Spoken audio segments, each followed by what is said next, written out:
Good afternoon, all. Thanks for joining our afternoon training session. Today, we're going to be going through the iGyro portal and how to manage prospects in the portal as a CRM. So I've just loaded up the portal here, and the first step, I'll just go to the jobs section here from the menu on the left. And this is the main area that we'll be looking at and viewing all of the jobs in your system or in your database.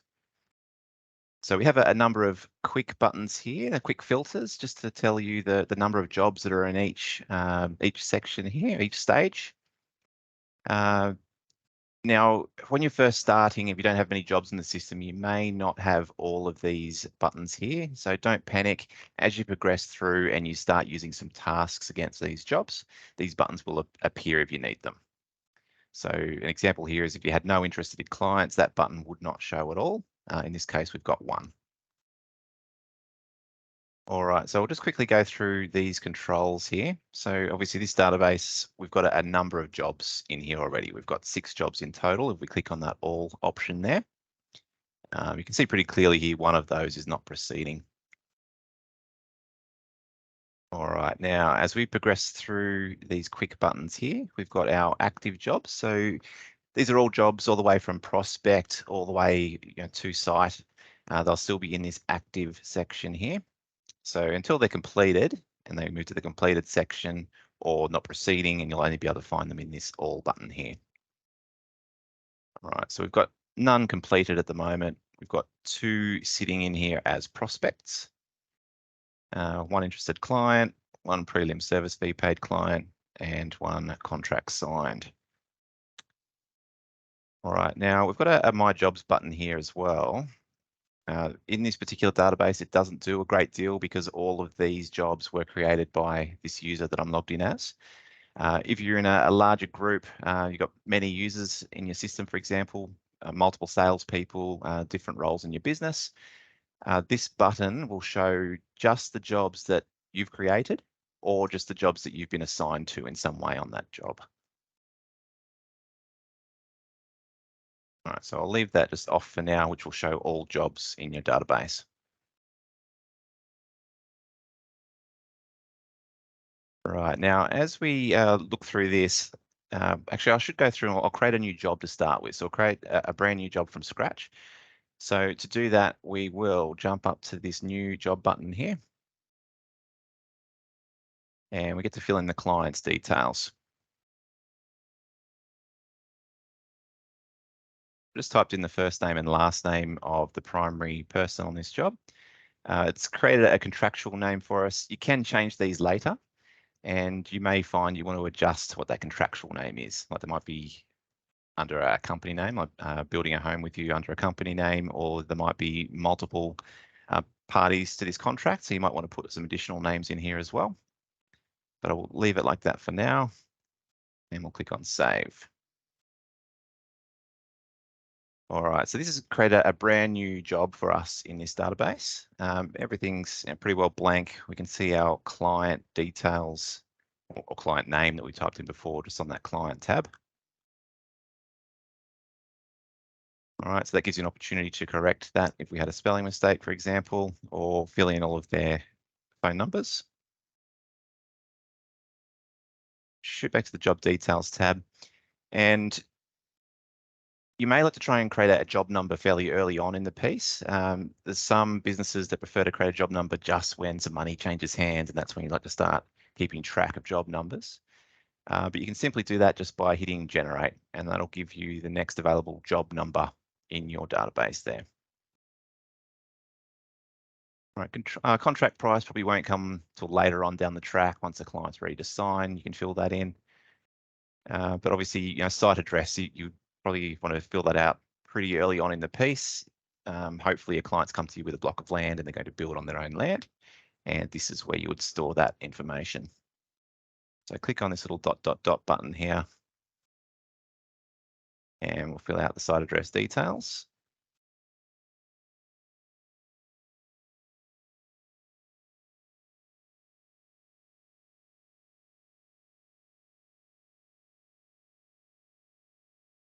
All right, I'll save that one. You should have noticed that little save button just popped up here. All right, so I didn't put the entire address detail in there, but you can see once we've saved that, it'll show in that section just here. Number of dwellings, so they might be building a multi-dwelling unit. You might want to keep track of that as well. Different types of homes, whether it's a renovation or a new home, granny flat. Again, these are really just for reporting later on. Design type, house and land. Some of these things have some advanced features that go with them. We'll go through those in some future videos on those ones. Latitude and longitude. Now, that's an interesting one there. So in a lot of new estates, you might not know exactly where an address is. It might not be showing on the map. So you can put in a latitude and longitude here as a GPS coordinate, so it's easy to find later. So we've got a bit of a button here to open in Google Maps. Obviously, this position doesn't really exist, but we'll load that up and take a look. Let's put us right in the middle of the ocean somewhere. All right, so we pick a location. So we're building a house right here somewhere. I'll just pushed it and held on there, and it's given us a little pin, so we can copy these coordinates out of here. Again, this isn't compulsory, but nice to do.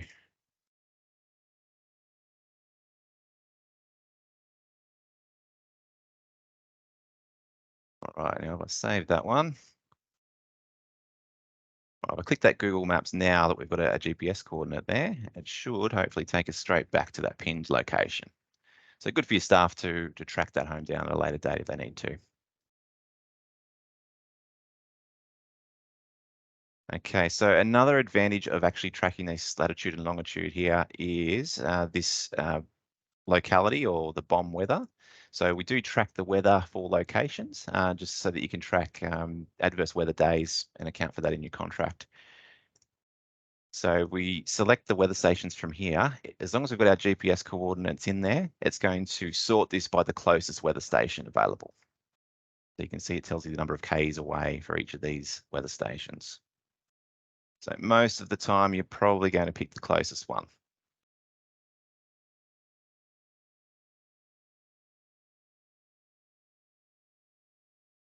Okay, and we've got our contract period. So we might have, say, a 200-day contract period. We can type that in to record that as well.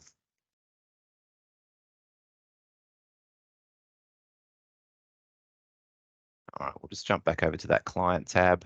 So entering phone numbers and email addresses, pretty straightforward.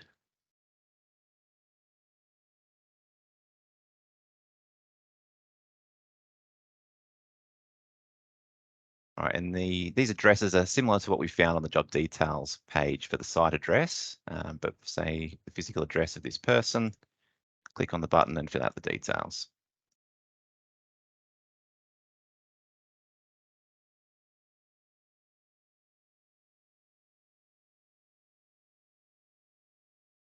Now, we spoke just a minute ago about having multiple clients on this job. So we can do that by clicking on this plus button here.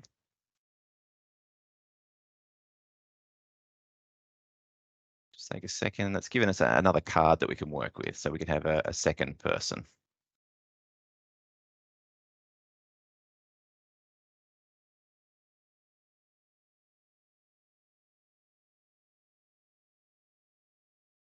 All right, throughout the software, we might refer to a primary person or a secondary person.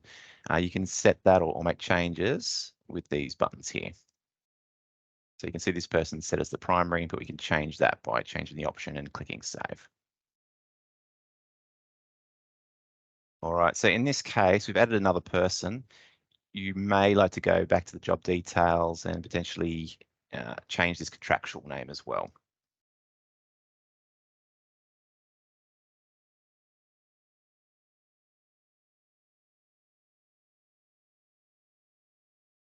All right, so we've created a new job and edited some client contact details there. So we'll shoot back to the job section. Again, this is where you pick the jobs that you're going to work on. And now we have 3 prospects. So here's the one that we just created. They're put in here as a prospect. Now, a quick way of doing this is to use this little hamburger menu over this side. So these are tasks, and they help move a job from stage to stage. And I mean, you could just have a list of clients just sitting here and they'd never move, just one single long list like this all button. But as you get larger, you potentially could have hundreds of jobs and multiple staff trying to look at these jobs. And if you don't have a system in place, it'll get messy really quick and really difficult to find the jobs that you need. All right, so to have that system in place, we're going to use these little options just here. Now, again, this database is a really simplistic view. If you're part of a larger group or a franchise group, like many of you are, you'll find that you can't always rely on these quick buttons because there's lots of task workflows that belong in your business. So workflows are things when you're working on tasks, you might request from a design round one, and notifications get fired back from those tasks to another person in the business to do some work. And it flows like that with these tasks. But for today, we're just looking at the simplistic way of moving these jobs from stage to stage and not worrying about those individual tasks in between. So key stages, if you like. So here's our job that we just created. Click on this little button here, and we've got some options. So we could put in a note, like a contacted client note, to let everyone in the business know you've spoke to the client, and you can record that conversation. A few different types of those, like this note or a contacted client. The thing that we're looking for here is the stage 2 interested client. So we click on that one. It's going to pop up this task. We can choose a date that they become an interested client, and you can put a comment in.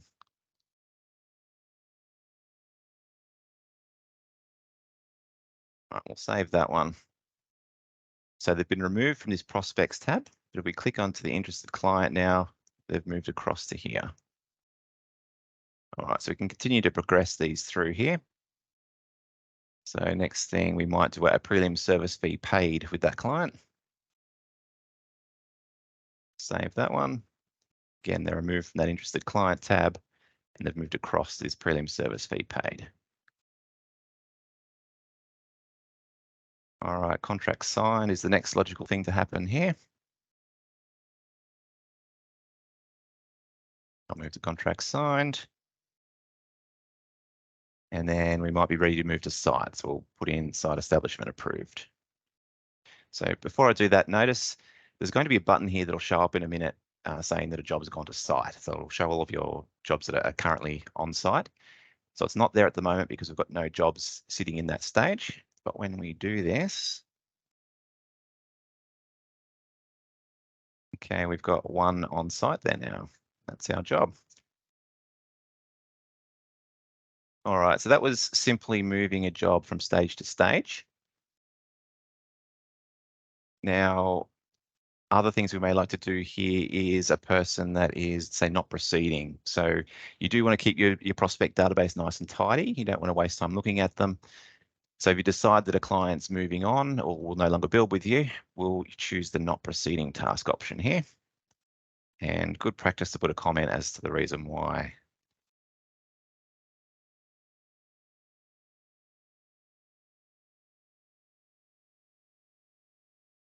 Save that.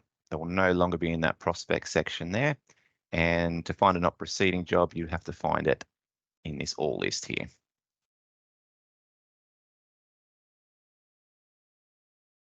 All right, now we can do a search as well. That's one thing we just overlooked before. So if we want to search for a job, we can search by job number or client name or even site address. I'll just type in Sydney here. So it's given us all jobs with Sydney in that site address name. Type the word Simpson in. It's given us all clients with the word Simpson in their name. Alrighty, now to manage prospects, you can see here we've got, actually I'll jump to active.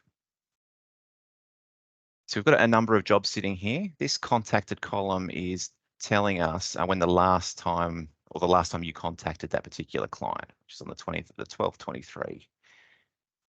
All right, so we can go through and we can add a contacted client. That date was in the future, so that was obviously a bit of a test run. I'll jump on this other one here. Contact a client. So let's say we contacted them today.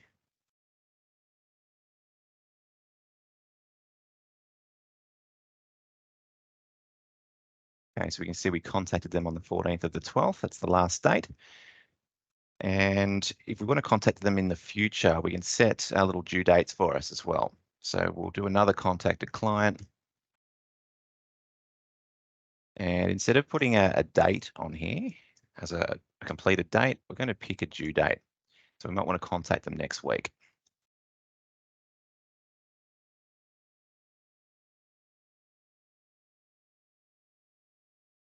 Okay, so I didn't pick a time there, so 12 a.m. is not a great time. I'll change that.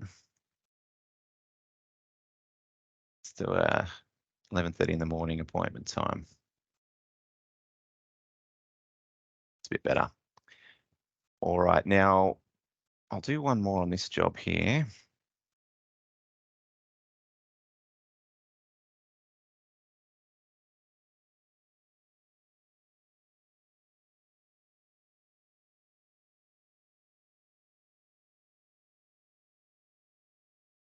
Okay, so you can see we've got some multiple due dates here. So we can click on that, that'll pop up and we can put some more comments in and mark it complete if we'd like. So to mark complete, we just choose a date and hit save, and that would then become the last contacted date for that client. Now, you can use these headings here as well. So these little arrows are indicating if you're sorting by that column or not. So a good way to sort your list and to look through and see what you need to achieve for the day is looking through these contact due dates and click on that one and that'll sort it. So I've clicked it once and it sorted the most pressing contact due at the top, and I'll continue on down, click it again and I'll sort it the opposite way. All right, same with this date here. And the created date is the same. So if we sort it once, the oldest job is at the top, newest at the bottom. The second time we put the newest at the top and the oldest at the bottom. And you might see these little colored bars here as well. So the yellow bars are indicating a due date. So you can see we've got a due date in the future for this one. Green one is indicating that the last contacted client has been completed. And we have a date that's overdue, they're going to be red. Let's see if I can change one of these.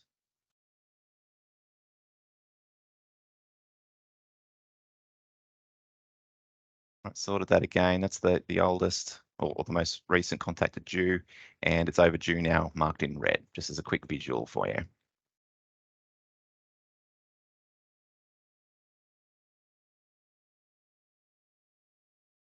Now, this is the job we've been working on, and we progressed through all the way to site here.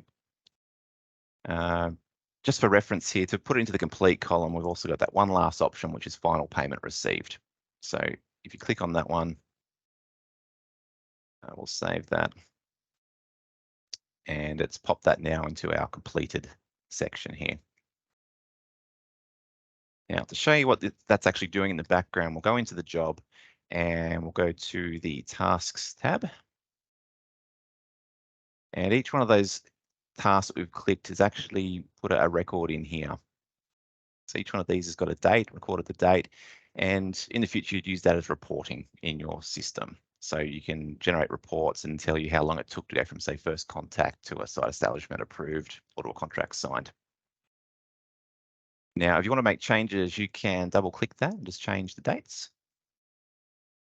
Double click to change the comments.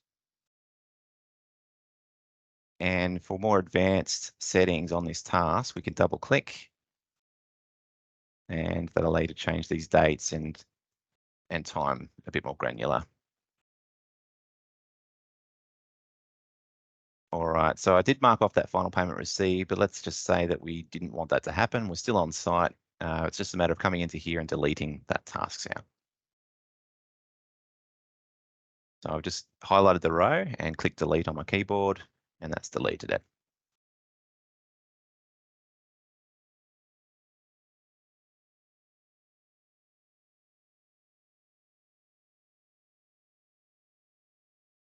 All right, so if you weren't using the quick options from the job section, we've also got this show tasks, and you can add tasks into here based on this menu. So in this case, we can just do a stage 2 interested client and we'll pop that task in. So it's the same as using that hamburger menu off that jobs section there, the main jobs tab.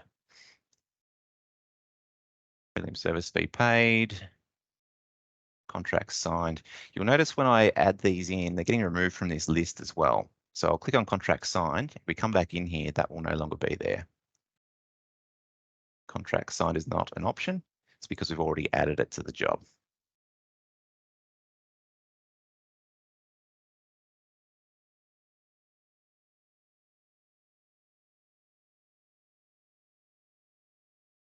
Okay, so the last thing I've got on my agenda for today is looking at attachments. So you can manage your documents or your attachments from this attachment tab here. And on here, we've got a series of folders. So best practice to file your attachments away into these different folders. Makes it easier to find later when you've got hundreds of files.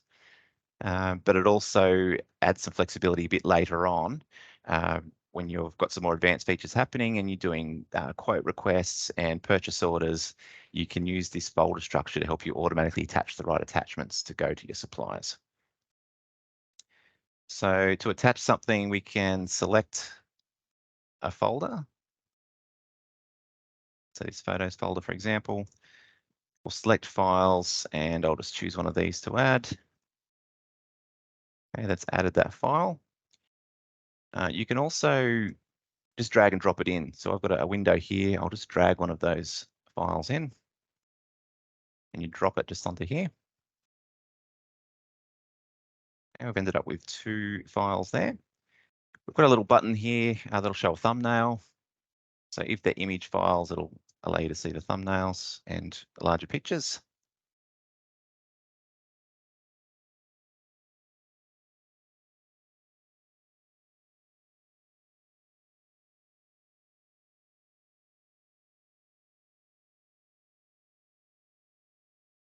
I was just going to see if I could move that to another folder. There we go. So you can drag and drop these files into different folders as well. All right, to delete one out, drop that one. There's just a little trash can there. We'll click on the trash can and obviously you're prompted here if you'd like to delete it or not. And I'll say yes, that's deleted. Now, one useful feature here, particularly on this Photos tab here, is your project manager can have a login to this job. They can load up this on their phone. So when they're on site, they can take photos. So if you come into this attachment section, choose the Photos folder and hit Select Files, instead of a window popping up, it'll ask them to use their camera on their phone and that'll pop up, choose the camera, take a photo, and those site photos will be uploaded directly into here.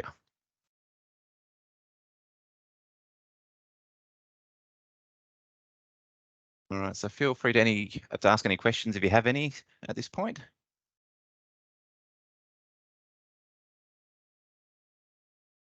Looks like we're good. So important to note here that this whole process that we worked through from here, using this hamburger menu to quickly move jobs from one section to another or one stage to another.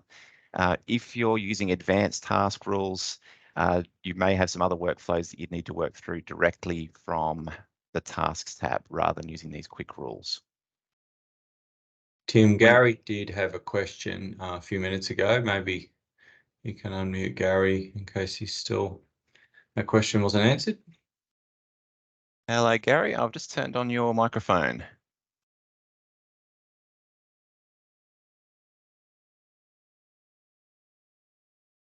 Sorry, I should say I've enabled your microphone, but you may need to unmute yourself from your end.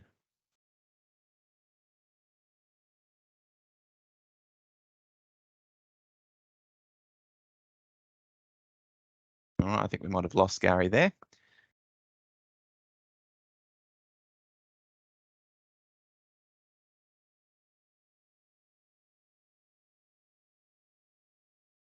All right, if there's any other questions, you can raise your hand and I'll answer those.